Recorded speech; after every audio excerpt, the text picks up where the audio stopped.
We're talking about Dwight Eisenhower, the general who led American forces to victory in World War II.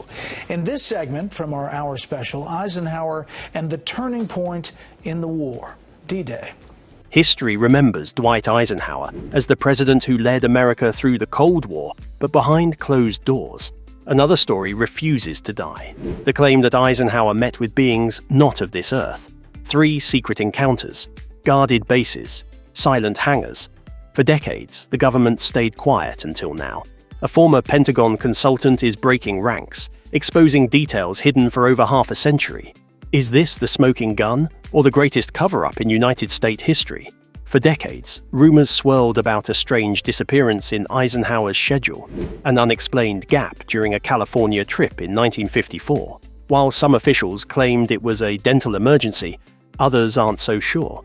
Hearsay from military insiders hint at something far more extraordinary. A midnight meeting, a secret base, and non-human visitors. The Pentagon's silence only fuels the mystery. Could the truth have been hidden in plain sight all along? Balancing the unknown, UFO panic, and the Cold War skies. Dwight David Eisenhower was the kind of leader people trusted, not because he talked the loudest or made wild promises, but because he had already proven himself on the world stage. Before politics, he was a 5-star general, the supreme commander of Allied forces in Europe during World War II. He was also the man who led the D-Day invasion and understood discipline, power, and pressure better than most. So when he stepped into the Oval Office in 1953, the country saw him as a steady hand in a world that was becoming increasingly hard to understand, however. There was something else happening while Eisenhower was settling into the presidency. People claimed they were seeing strange things in the sky, and they weren't staying quiet about it. It all started to build in 1947, when a rancher near Roswell, New Mexico, found some unusual wreckage on his land. This wreckage consisted of strange pieces of metal and foil-like material, all nothing he could recognize. After he reported it to local authorities, the military got involved, and the Roswell Army Airfield released a statement saying they had recovered a flying disc. That one phrase was all it took to set headlines on fire across the country, but then, just 24 hours later, the story took a sharp turn. The Army quickly changed their story, saying the wreckage was just a weather balloon, and for a lot of Americans, that sudden change in the story just didn't add up. I mean, if it wasn't a flying disc, then why call it that in the first place? It left people wondering, what did they really find out there in the desert? Following the buzz around this, the military sealed off the crash site, removed the debris, and kept details very tight. There were speculations of armed guards constantly on surveillance, threatening locals, and even some suggestions that strange bodies had been recovered, although no hard proof ever surfaced, and this secrecy only fueled more suspicion. Soon, others began stepping forward with their own sightings. Across the country, people were reporting strange lights, fast-moving, silent, objects in the sky behaving unlike anything they'd seen before. What happened in Roswell became the spark that lit a nationwide fire of curiosity and doubt, and before anyone could fully explain what had been found, the modern UFO movement had officially begun. Roswell became a symbol of cover-ups and government secrecy. It wasn't about aliens, necessarily. It was about whether people were being told the truth. Fast forward to 1952, and the skies above Washington, D.C. lit up with something even harder to ignore. Over 2 separate weekends in July, multiple radar operators spotted strange objects over the Capitol, and these weren't one-off reports. Commercial pilots, military radar stations, and air traffic controllers were all seeing the same thing. The Air Force sent jets to investigate, but each time, the objects vanished before they could get close. Of course, it was impossible to keep this under wraps, so eventually, when the story broke wide open, the public reaction was immediate. The press jumped on it, and people wanted answers. Were the Soviets spying on us, or was it American technology we weren't being told about? These were all questions the public had, and the government knew it had to do something. So in 1953, the CIA formed the Robertson Panel, and this wasn't a panel of full conspiracy theorists. It was made up of scientists, military officials, and intelligence experts. Their job was to review the growing number of UFO reports and figure out if they were a threat. What they found, though, was far from thrilling, at least for the public. Most sightings could be explained as some were weather balloons and others were stars, aircraft lights, or even temperature inversions in the atmosphere. However, the real concern wasn't the objects themselves, it was the public's reaction to them. The panel worried that if too many people were focused on UFOs, it could clog up intelligence channels, and worse, it could create panic during a real emergency. So, they recommended a quiet public education campaign to downplay UFO sightings and shift attention elsewhere. That was the official story, but behind that effort was a deeper fear known today as the Cold War. The government basically said UFOs weren't the issue. We were. Fear, distraction, and chaos were the real dangers. But what happens when that fear collides with the Cold War's ticking nuclear clock? Eisenhower's reported meetings with extraterrestrials in 1954.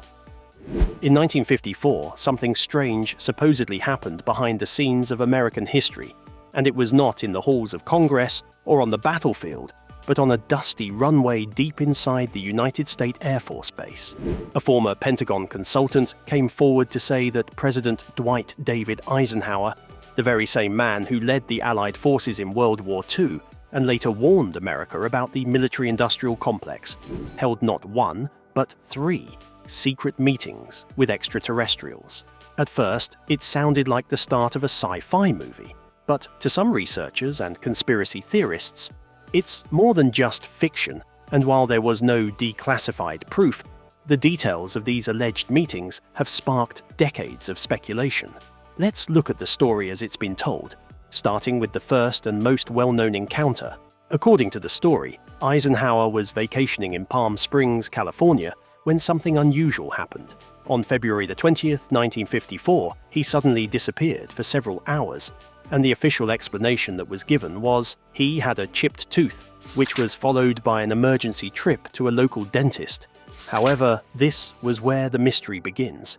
According to a claim by a man who said he once consulted for the Pentagon, Eisenhower wasn't at the dentist at all. Instead, he was secretly flown to Edwards Air Force Base in the Mojave Desert. There, inside a secured hangar, he allegedly met with a group of humanoid beings who looked surprisingly human. They were described as tall, blonde-haired, and pale-skinned. These beings have since been labeled Nordics in UFO circles, based on their Scandinavian-like appearance. These beings, as the story goes, didn't come to conquer or threaten. Instead, they came with an offer. They allegedly proposed a deal in which the United States would agree to start phasing out its nuclear weapons, and in exchange the aliens would share their advanced technology. They offered solutions for energy, medicine, environmental preservation, and the end goal was mutual cooperation and peace. But Eisenhower reportedly turned them down because the United States government, still in the early years of the Cold War, wasn't willing to give up its nuclear arsenal. The risk of disarming while the Soviet Union remained armed was too great. So no agreement was made, and the aliens left while Eisenhower returned to Palm Springs, reappearing at a church service the next morning. Officially, it was as if nothing ever happened, but that meeting, if it happened, was only the beginning. But that wouldn't be the last time Eisenhower met with beings from beyond. Months later, a second meeting would take place, and this time, the deal on the table was far more unsettling. A second meeting, a new deal. Later that same year, Eisenhower allegedly met with a different group of beings, but this time, they weren't Nordics. These aliens were said to be more grey in appearance, smaller in stature, with large heads and eyes. The classic greys are seen in many UFO reports, but this time the second meeting was not at Edwards, but possibly at Holloman Air Force Base in New Mexico. Details of this meeting are fuzzy, and sources often disagree on the exact date and location, but the core claim remains. This time, an agreement was in fact reached. The deal presented this time was allegedly far less idealistic than the first offer. Instead of offering peace and nuclear disarmament, the second meeting was about a calculated trade. In exchange for limited access to United States airspace and permission to carry out a small number of human abductions for medical research, the aliens would share advanced technology with the United States. This supposed agreement was heavily restricted. The aliens would have to report who they abducted, ensure their return unharmed, and keep the numbers low. In return, the United States military would receive insight into propulsion systems, communication methods, and materials far beyond anything available at the time. To be clear, this entire claim remains unverified as no documents or credible witnesses have come forward with solid proof, but the story has persisted for decades, partly because it taps into real fears and questions about government secrecy. The third alleged meeting took place later in 1954, though again accounts differ. Some believe it was a follow-up to reinforce the earlier agreement with the Greys, while others think it involved discussions about expanding the terms, meaning more abductions, more cooperation, and perhaps even the construction of underground bases. One persistent rumor claimed the United States allowed the construction of hidden facilities where joint human-alien work could be done. Places like Area 51 and Dulce Base in New Mexico often come up in these conversations. However, no real evidence links them directly to Eisenhower, but they've become central to modern UFO lore. Another theory suggests the third meeting was a renegotiation. Early reports claimed the aliens weren't honoring the original terms. They were abducting more people than allowed and not always ensuring their safe return. By this point, some believe Eisenhower's team was starting to question the entire arrangement. Still, with the Cold War intensifying and a growing desire for technological superiority, the alleged partnership moved forward. But before we accept this story at face value, we need to ask who started it and why. The people, papers, and proof behind the Eisenhower UFO claims. When it comes to the story that President Eisenhower secretly met with aliens in 1954, the biggest question isn't about flying saucers or space diplomacy, it's about credibility, because who exactly is behind these claims, and can any of it be verified? We deemed it a threat to our airspace, we take those threats seriously, we shot it down, it's not a concern anymore. That's the end of the story. Let's start with the name most often tied to this tale, Milton William Cooper. If you've heard of UFO conspiracies, chances are his name has come up before. Cooper, often known simply as Bill Cooper, was a former United States Navy serviceman who became one of the most vocal figures in UFO circles during the 1980s and 1990s. He wrote a book called Behold a Pale Horse, a collection of government conspiracy theories, alien encounters, and secret programs. In that book, and in various public talks, Cooper claimed he had access to classified documents while serving in naval intelligence. According to him, those documents described high-level meetings between United States officials and extraterrestrial beings, and one of the officials who headed these meetings was none other than President Dwight David Eisenhower. That's where the whole idea of a former Pentagon consultant enters the picture. Many versions of the Eisenhower alien meeting story, both whispered in conspiracy circles or echoed in online forums, can be traced back directly or indirectly to Cooper's accounts. A former Pentagon official went public. He made an explosive allegation in the US Congress. But the thing is, Cooper never actually worked at the Pentagon, and he certainly wasn't a consultant to any high-ranking government official. Cooper never actually worked at the Pentagon, nor did he serve as a consultant to anyone in high-level government. In fact, he was a low-ranking naval intelligence officer, and even that claim has been debated. Over time, his stories expanded to include everything from secret government treaties with aliens to the idea that AIDS was a man-made virus used for population control. As his theories grew more extreme, his credibility weakened, and at the time of his death in 2001, many UFO researchers distanced themselves from his claims. But if Cooper's claims were shaky, why did they gain traction? The answer lies in a new twist, a mysterious memo, a secret group, and a name that changed everything. Another big part of the Eisenhower alien story involves something called Majestic 12, or MJ-12. And this is where the lore really starts to stretch. In 1984, a set of documents surfaced that were supposedly classified memos from the 1950s. These memos described a secret group called the Majestic 12 and was said to be created by President Truman in 1947. According to the documents, MJ-12 was a top-secret panel made up of military leaders, scientists, government officials, and their job was to investigate and manage contact with extraterrestrial life following the supposed crash of a UFO in Roswell, New Mexico. One of the memos even claimed that MJ-12 had briefed President Eisenhower on alien activities and technology. All this gave the earlier claims from Cooper and others a sense of legitimacy, because if Eisenhower had indeed been briefed by a covert committee about aliens, maybe the meeting story wasn't so far-fetched after all. However, don't get too excited because the MJ-12 documents were proven to be fake after the FBI investigated them. After careful analysis, they determined the memos were not authentic government records, and this was due to a number of inconsistencies. Firstly, the typography didn't match any document standards from that time. The signatures were copied and pasted, and even the language used in the memos didn't align with how officials wrote in the 1940s or 1950s. In short, they were hoaxes, but very clever ones. You can even go to the FBI's official website today and find their full analysis, which labels the MJ-12 files as bogus in black and white text, based on the paper, ink, format, and lack of chain of custody. Now, if MJ-12 is off the table, and if Cooper's credibility is under question, what's left? The official record. If President Eisenhower really met with aliens, you'd expect some trace of it somewhere, especially in his official archives, because presidential libraries are careful with their documentation. They contain everything from travel logs and security schedules to personal notes and classified briefings. The Eisenhower Presidential Library in Abilene, Kansas, is no exception. Researchers and historians have combed through the records from Eisenhower's administration, as there are logs showing where he was nearly every day of his presidency. Eisenhower Presidential Library and Museum hopes to change that. Here is the D-Day planning table, including his travel schedule in February 1954, the time when the alien meeting supposedly happened, and all this was made available to the public.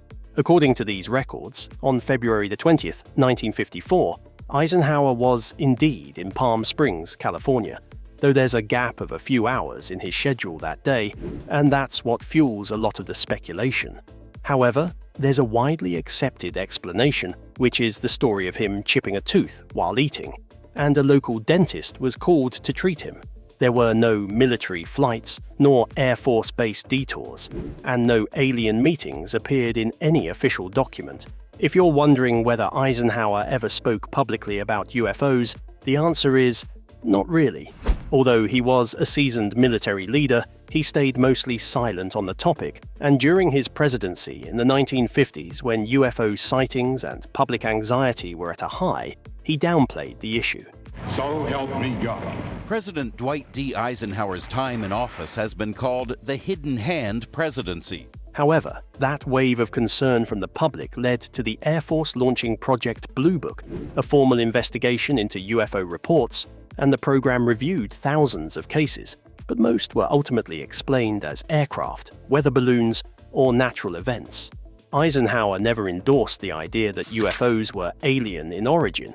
In fact, he left the matter to the Air Force, sticking to a cautious and measured approach. There's no record or memo suggesting he believed in or dealt with extraterrestrial life. The archives are clear, and his words were cautious, yet the rumors persist. So why does this story still thrive? To understand that, we need to look at where it all began. Despite the lack of solid evidence, the Eisenhower alien story continues to circulate, and that's partly because it taps into a deeper belief that the idea that governments keep major secrets from the public. A few missing hours in a president's schedule, a discredited memo, and a confident storyteller all combined can create a narrative that feels believable, even if it's not based in fact. The internet has only made the story stronger with UFO forums, documentaries, podcasts, and YouTube videos have kept it alive and growing. But when you take a closer look at where the story comes from, the foundation begins to fall apart. The main claim that Eisenhower met with aliens in 1954 is built on unreliable sources. The so-called former Pentagon consultant often cited in these stories is linked to William Cooper, a man known for pushing conspiracy theories with little or no proof.